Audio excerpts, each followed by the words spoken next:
नमस्कार, आप देख रहे हैं एबी स्टार न्यूज़ और मैं हूं आपके साथ अब्दुल समद। बुलेटिन की शुरुआत करेंगे उत्तर प्रदेश की तमाम बड़ी खबरों के साथ। बस्ती से खबर है, जहां लोकसभा चुनाव को लेकर एनडीए गठबंधन और इंडिया गठबंधन के बड़े नेता अपने प्रत्याशी की जीत के लिए जनता के बीच जा रहे हैं, जहां एक दूसरे पर आरोप और प्रत्यारोप भी लगा रहे हैं। भाजपा के प्रदेश अध्यक्ष भूपेंद्र चौधरी ने कप्तानगंज विधानसभा के बेलघाट में आयोजित अन्नदाता सम्मेलन को संबोधित किया और अन्नदाता सम्मेलन में मौजूद किसानों और कार्यकर्ताओं को संबोधित करते हुए भाजपा प्रत्याशी को जिताने के लिए अपील की। इस दौरान कार्यक्रम को संबोधित करते हुए भूपेंद्र चौधरी ने कहा कि भारतीय जनता पार्टी अपने किए गए विकास कार्यों का लेखा जोखा लेकर जनता के बीच पहुंच रही है। उन्होंने कहा है कि उत्तर प्रदेश में 7 वर्ष पहले जब से बीजेपी की सरकार बनी है और योगी आदित्यनाथ मुख्यमंत्री बने हैं, तब से प्रदेश में भाजपा सरकार ने सड़क, स्वास्थ्य, बिजली, पानी, शिक्षा, सुरक्षा सहित समस्त चीज़ों पर काम किया है। हमारी सरकार ने हमारी विरासत को बढ़ावा देने का काम किया। आज मैं निश्चित रूप से कह सकता हूं कि देश में आज मोदी जी के नेतृत्व में भारत चमोकी प्रगति कर रहा है। आज भारत दुनिया में एक बड़ी राजनीतिक ताकत के रूप में, आर्थिक ताकत के रूप में दुनिया के सामने है और ऐसा भारत जो दुनिया का नेतृत्व करता दिखता है। आज भारत की माननीय प्रधानमंत्री जी की लोकप्रियता के आधार पर आज भारत एक राजनीतिक सामाजिक ताकत के रूप में दुनिया के सामने है और बदलता हुआ भारत, इसी भारत की कल्पना हम सब लोग मिलकर भाइयों बहनों करते थे। मुझे विश्वास है कि आने वाले लोकसभा चुनाव में जैसा पूर्व की भांति आप सब लोगों का आशीर्वाद भारतीय जनता पार्टी को, हमारे माननीय सांसद हरीश द्विवेदी जी को मिलता रहा है। आप सबका आशीर्वाद भारतीय जनता पार्टी को और हरीश। गोंडा और अयोध्या राजमार्ग पर भीषण सड़क हादसा हुआ है। 3 लोगों की मौत हुई है और हादसे में 10 लोग घायल हुए हैं। कई की हालत अभी नाजुक बताई जा रही है। तो ये खबर गोंडा से है, जहां जिले की वजीरगंज में गोंडा अयोध्या राजमार्ग पर भीषण सड़क हादसे की खबर सामने आई है, जहां ट्रक और स्कॉर्पियो में आमने सामने की भिड़ंत हो गई, जिसमें स्कॉर्पियो सवार 3 की मौके पर ही मौत हो गई, जबकि 10 लोग बुरी तरह से घायल हो गए। वहीं सभी घायलों को अस्पताल भेजा गया है, जहां अस्पताल में भर्ती कई घायलों की हालत अभी नाजुक है। मिली जानकारी के मुताबिक हादसे के वक्त स्कॉर्पियो में 15 लोग सवार थे।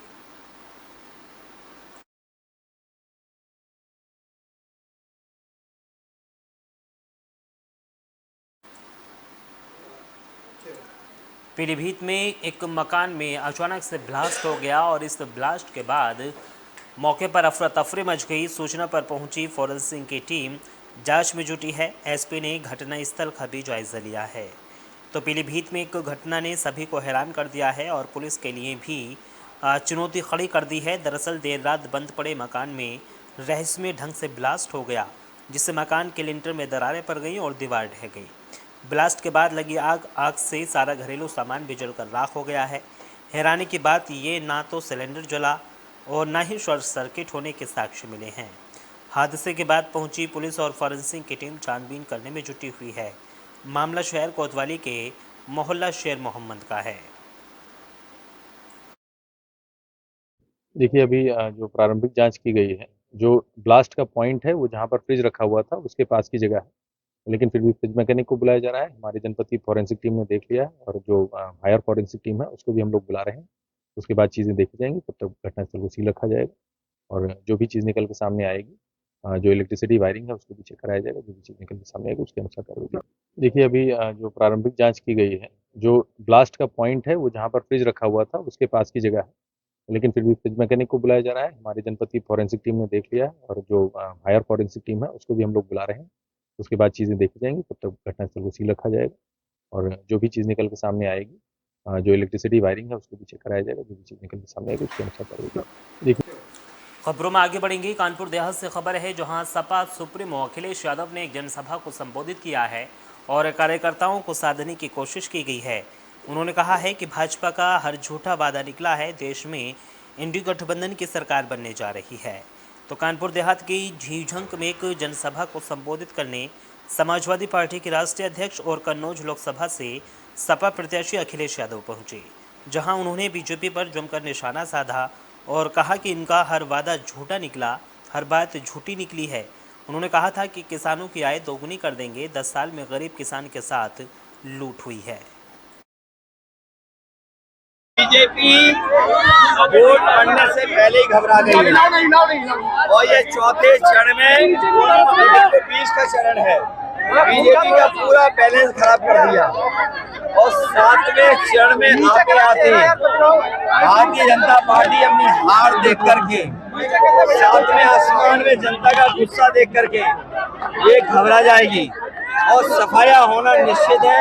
किसान, नौजवान, बेरोजगार और महंगाई से त्रस्त लोग भारतीय जनता पार्टी को हटाना चाहते हैं। सुब्रत पाठक आपको बुला रहे थे, कह रहे थे भाई वो आए, हम तो मैदान में हैं, तो आप कैसे स्वागत करेंगे? क्या स्वागत करना है? जनता इतना वोट देगी कि उनकी ऐसी धुलाई होगी वोटों से जिसकी उन्होंने कभी कल्पना नहीं की होगी। बीजेपी वोट पड़ने से पहले ही घबरा गई है और ये चौथे चरण में 20 का चरण है। खबरों में आगे बढ़ेंगे। कानपुर से खबर है, जहां अखिलेश यादव और राहुल गांधी ने प्रेस वार्ता की है और साथ ही साथ प्रत्याशियों ने बीजेपी पर जमकर निशाना साधा है। तो कानपुर शहर में चौथे चरण का मतदान 13 मई को होना है। ऐसे में इंडिया गठबंधन के प्रत्याशियों की जीत सुनिश्चित करने के लिए पूर्व मुख्यमंत्री अखिलेश यादव और कांग्रेस के नेता राहुल गांधी 7 साल बाद कानपुर की ज़मीन पर एक साथ हुंकार भरने के लिए पहुंचे। इस दौरान उन्होंने जीआईसी ग्राउंड पर इंडिया गठबंधन प्रत्याशी की विशाल जनसभा का आयोजन किया, जिसमें नेताओं ने जनता को संबोधित करते हुए प्रत्याशियों को वोट देकर जिताने की अपील की। साथ ही भारतीय जनता पार्टी के कार्यों, घोषणा पत्र और योजना पर जमकर प्रहार किया।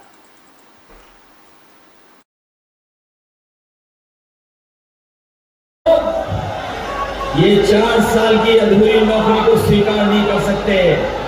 सरकार बनेगी तो अग्निवीर वाली व्यवस्था हमेशा के लिए खत्म हो जाएगी। ये हमारा कानपुर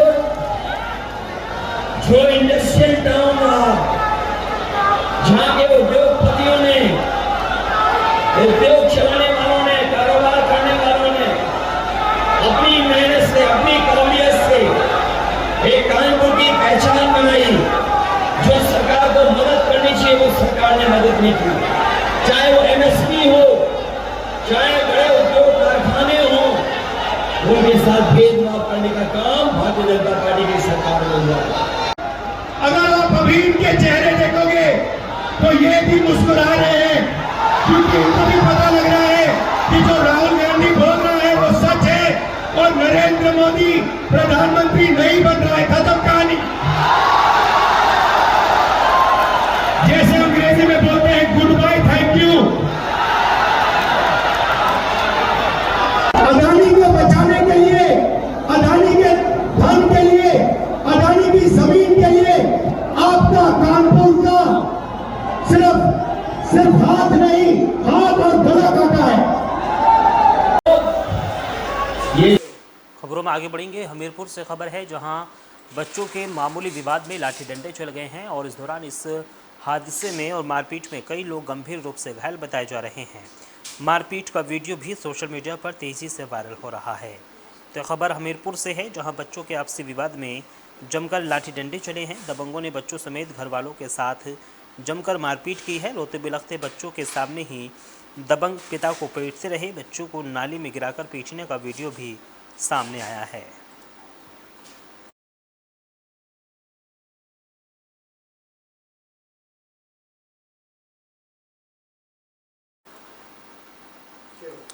खेत पर काम कर रहे एक किसान पर बाघ ने हमला बोल दिया है और किसान को गंभीर रूप से घायल कर दिया है। डॉक्टरों ने घायल किसान को जिला अस्पताल रेफर किया है।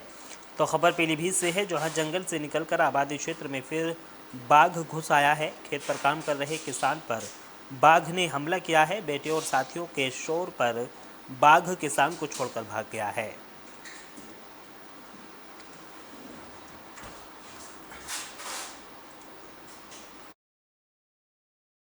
आज मेरा भाई और मेरा पापा खेत में पानी लगा रहे थे और एक इनके साथ मतलब हमारा दिहाड़ीदार था, तो पापा और भाई लोग पानी लगा रहे थे। पापा मेड़ को थोड़ा सा साफ कर रहा था, जो हमारे जंगल के पास जमीन है, तो मेड़ साफ कर रहा था।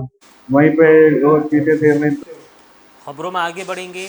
मथुरा से खबर है, जहां संदिग्ध परिस्थितियों में विवाहिता की मौत हो गई है। परिजनों ने हत्या किए जाने का आरोप लगाया है। मथुरा की थाना गोविंद नगर इलाके में मोनिका शर्मा नामक नवविवाहिता की संदिग्ध परिस्थितियों में मौत हो गई।